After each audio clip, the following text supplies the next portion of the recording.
लोग हैं जो ज़्यादा अपनी खबरों के हवाले से मशहूरी नहीं करते और चीज़ें नहीं बताते कि एक्चुअली इन्होंने क्या रोल प्ले किया है। ये बहुत सारे अनसंग हीरोज़ हैं। ये बहुत सारे लोग ऐसे हैं जिन्हें आप जानते भी नहीं हैं, जो आपको सामने दिखाई भी नहीं देते और वो ओवरसीज़ पाकिस्तानी कहीं ना कहीं काम कर रहे होते हैं। यानी साजिद तारड़ आजकल पाकिस्तान तरीके इंसाफ से बहुत तंग है।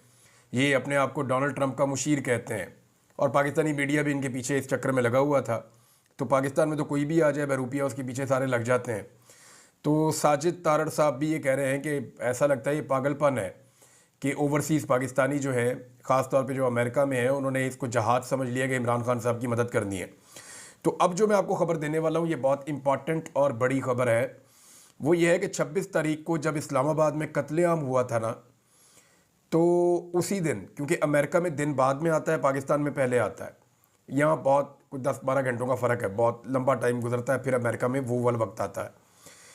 तो जब यहाँ पे कत्लेआम हो रहा था तो उस वक्त अमेरिका में एक्टिविटी शुरू हो गई थी और पाकिस्तान में जो कुछ भी डी चौक में हुआ 26 तारीख को, जब अमेरिका में वो वक्त आया 26 तारीख का, उसके बाद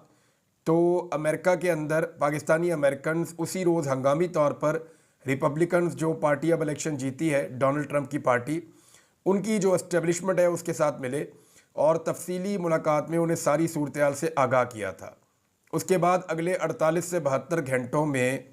जो पाकिस्तानी ओवरसीज़ वहाँ पे मौजूद हैं, पाकिस्तानी अमेरिकन, उनके साथ रिचर्ड ग्रेनल की भी मुलाकातें हुई, वो भी अंगेज हो गया और वो अब तक पूरी तरह से मुतहर्रिक है। और मैं क्योंकि अब यहाँ तक पहुँचा हूँ और मेरी लोगों से बातचीत हुई है और उन्होंने कंफर्म किया है कि जी हमारी जो 26 नवंबर को यहाँ पे जो कुछ भी पाकिस्तान में हुआ था, हमने रियल टाइम में सारी इन्फॉर्मेशन अमेरिका की जो आने वाली इंतज़ामिया है, हुकूमत है, उनको हमने सब कुछ बता दिया था। रिचर्ड ग्रेनल उन्हीं दिनों में एक्टिवेट हुआ था।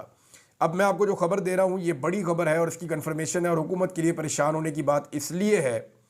कि रिचर्ड ग्रेनल ने अब तक जो कुछ भी किया है या जो कुछ भी कहा है वो इनफरादी हैसियत में नहीं किया।